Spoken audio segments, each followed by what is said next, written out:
think it's a little overblown. I mean, we signed a predominant amount of our class in December, but maybe some of you guys didn't care about the December signing period, so we can recap that at the same time we do this. But it was good. We got quality players at all positions. We wanted to get bigger. We feel like we've done that. We got 16 guys over 6'4", so we got a little bit of size in this group, and that's an important thing for us moving forward. So we're excited. A bunch of quality guys that should be able to add to us. And we'll see what we got. Everybody likes to talk about the quarterback position. You get a quarterback out of Vegas. Your thoughts and what he's going to bring to you? Yeah, real dynamic young player. He can beat you with his arm and his leg. Smart, a real tough competitor. We were excited. He had been committed for a while when we got here. He was a priority to make sure that we kept him committed. Quality young man, so excited about Dorian and what he can bring. Because of the early signing, how did that change for you, not going into as many homes or having a chance to go into more homes later? It didn't. I mean, whoever didn't sign was available after the December date, so you just dealt with what you dealt with. So, a lot of the recruiting is relationships, obviously getting in here late. You maybe didn't have a chance at some guys, but those are the rules, and so we follow. So. Were there a couple of positions that you thought were particularly of need that you were able to No, fill? we were pretty balanced. If you looked at what we did, we were balanced out across the board at everything. So we needed depth and help at every position. So, there's 5 wideouts and 4 linebackers, 5 DBs, 4 D linemen, 4 O linemen, pretty across the board, 2 running backs, a quarterback. We were pretty spread out in terms of what we took. Coach, going back to Oregon, did you feel you had to have a 5-star athlete? And people make so much of who has the most 4 stars and 5 stars, or is it more about finding athletes that fit your system and getting kids that are hungry? No, we're not concerned with stars. We never have been, so I don't think that's we're not driven by that. There's a lot of kids that are really good players. I know Kiko Alonso, who got drafted in the 2nd round out of Los Gatos, when we were at Oregon, wasn't a highly recruited player. Marcus Mariota was not a highly recruited player. Johnny Manziel was not a highly recruited player. We actually had both of them committed. They both won the Heisman Trophy, and they were both 3-star recruits. So I don't think that I've never really been a big. People are good, but I don't really care about the star system. We don't take a kid because of the stars. We take a kid because what he does athletically and academically fits it where we are. So, can you expand on that? Is that what you're looking for, as much academics or athletically? Well, yeah, it has to be obviously here. There's a lot of kids that they're just not going to get into school, so you're wasting their time and your time if you're spending time recruiting them if they're not going to get in. So I think there's an academic evaluation that takes place, there's a character evaluation that takes place, and then we turn the film on or go see the kid in person or have him in camp where we can look at him athletically. But if they don't pass the first 2 tests, then we're not going to recruit the kid.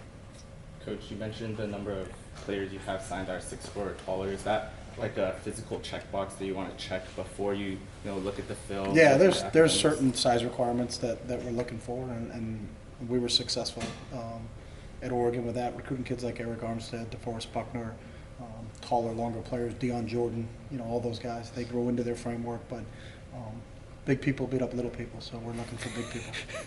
Is there kind of a theory to recruit to measurables, and then you get them in the program, you see how their bodies develop, and then plug them in? It's easier to be successful when you follow the measurables than when you take a bunch of underachievers and you have a 5'8" nose guard backed up by a 5'7" linebacker backed up by a 5'6" defensive back, and you're probably going to get run over. Did this list that was distributed grow, or are there more guys that could come on board? I don't know exactly what you guys got, but I think we're pretty set. Or there may be one more. I don't know what you guys got distributed. So. Tell us a little bit about the recruit from Wisconsin, the offensive lineman, and how that recruitment went. John Gaines? Yes, and how you found him. Good. Another, had a couple Big Ten schools looking at him, had a couple Ivy League schools looking at him because he's a very good student. Watched him on film, obviously did an academic evaluation. He was a great student. And then when you talk to people, as president of his class, is everything kind of off the charts from a character standpoint. And then you put the tape on, he's a really good football player. So he kind of checked all the boxes for us. When you were talking to him, was he going to go to Princeton? Was that his? I think he had a couple options in the Ivy Leagues, along with a couple options in the Big Ten. So fortunately for us, he picked us. In your evaluation process, can you speak to the home? When you go into someone's home, they've clearly checked the other boxes by the time you get there. What are you looking for? Well, the home is probably already done. You're in the marketing part, and you're trying to sell your school at that point in time. There's not very many times that you go into a home visit and say, hey, I don't want this kid anymore. So by the time you get to the home visit part of it, that's usually the last component. You're trying to recruit the kid and bring him on, you're not still making evaluations at that point in time. So do you look for something in terms of, like, there's some kids that need a hug, some kids need to be yelled at to be inspired. Do you need a hug? Well, some days I do, yes. Get that on tape. Are we but talking I- about you or recruits? No, I'm telling you, well, it was actually Pete Carroll who said that he Right. said some days when to motivate a kid, you can't yell at him. You have to do Yeah, it. I mean, that's in general, but you're probably not gonna figure that out in a home visit. You know, I Okay. think it's just a different setting, you know, I think it's, you know, they're kind of putting on their best show and you're putting on your best show, but I don't think there's really a lot of deep inner hold hands and sing kumbaya when you're on a home visit, but maybe we should try that. It'll help us get some guys. So. Coach, obviously this is part of the process, but are you glad this is over now and you guys get on the field here? No, I mean, the schedule is the schedule, and it's been the same all the time. So the first week of February has always been the signing date. So, you know, we're creatures of habit as coaches, so you kind of follow along exactly what you do. Then after the signing date, you start to finish up your winter program and then get ready for spring ball. We'll be out in the field in March, so we're excited about that aspect of it. But I've never been one like I wish this was going to happen or that was going to happen. Everything is very cyclical in what we do, so it's the same schedule. So. How's your last couple months been here since you arrived on campus? It's been great. You look at the weather outside, it's a pretty good place to be, so. That's true. There was a guy who got on kind of late who committed today, Michael Iziki. Yeah, we didn't get on him late. Well, okay. We've been recruiting him for a long time. Right, that he committed today. Yeah, Talk I mean, about like that's just what the kind of player process. he is and what kind of matchup Big problem. matchup problem for people, I think, as a wide receiver.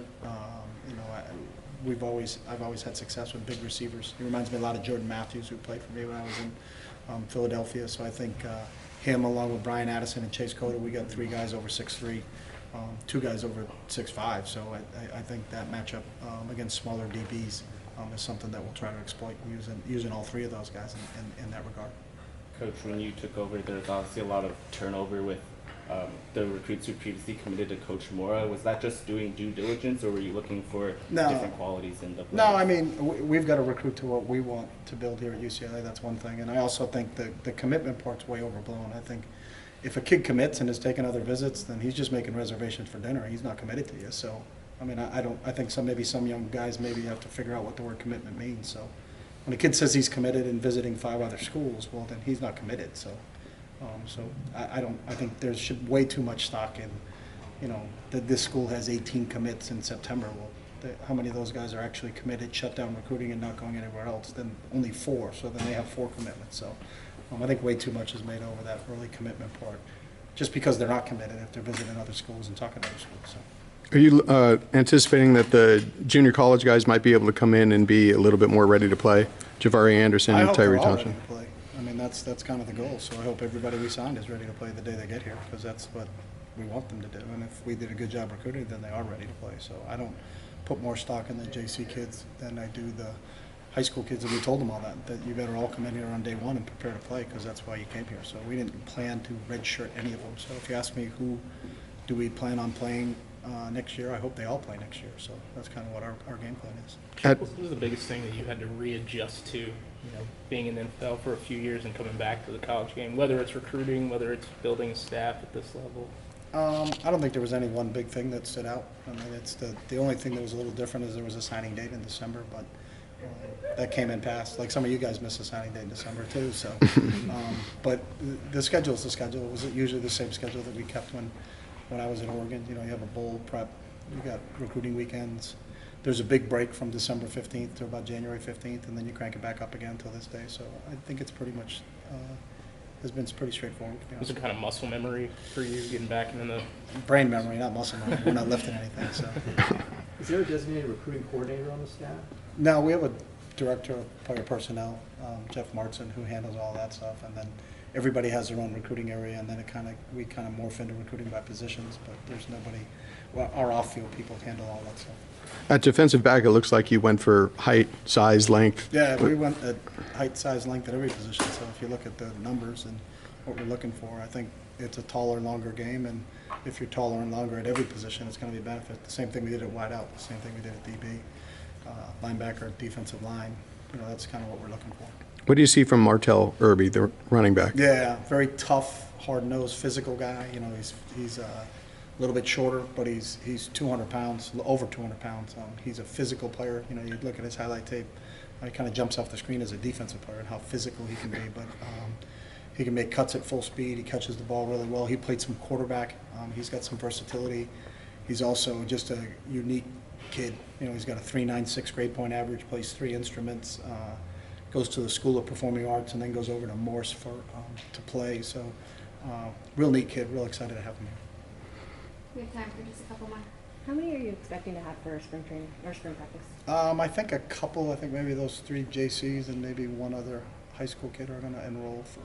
I'm not positive on that for April, but Kyle Phillips, who we signed in December, is here and enrolled in January, and then we're hoping that the JC kids and I think one more high school kid will be here for the April quarter system. So. With the new transfer proposal to allow kids to be able to transfer immediately and play, what are your thoughts on that? Just tell me what the rules are and we'll follow them, and then besides that, they don't really talk to us anyway. So Is there a concern though with coaches that it could turn into a free agency? there's a concern about a lot of rules, but if we don't have a say in them, then I don't really care, to be honest with you. If I have a say, then I'll weigh in on it, but we don't really have a say. So Did you think the late start in starting recruiting had any impact on this class, or are you happy and feel like yeah, it's I mean, it had an impact just because we didn't, we weren't out. I got here after Thanksgiving, so there was obviously kids that signed early that you never really had a chance to get involved in, but that's just the nature of taking over. Every coach, I would say, probably said the same thing. If you start early, it's better if you've had time to be in a year recruiting a kid as opposed to 3 days recruiting a kid. So, but it's just can't change anything about that. So we just move forward and just keep trying to add quality guys to the class. Did you have to go after more under the radar guys because of that, do you think? No, I mean, I don't think we pay attention to the radar. So we're going for guys that fit for what we're doing and what we want academically and athletically, and whether they have a lot of stars or have no stars, that's not a big concern to us. So. Guys good? All right, thank you. Thank you. Thanks, guys. Thanks for your time. Catch your flight home. Yes.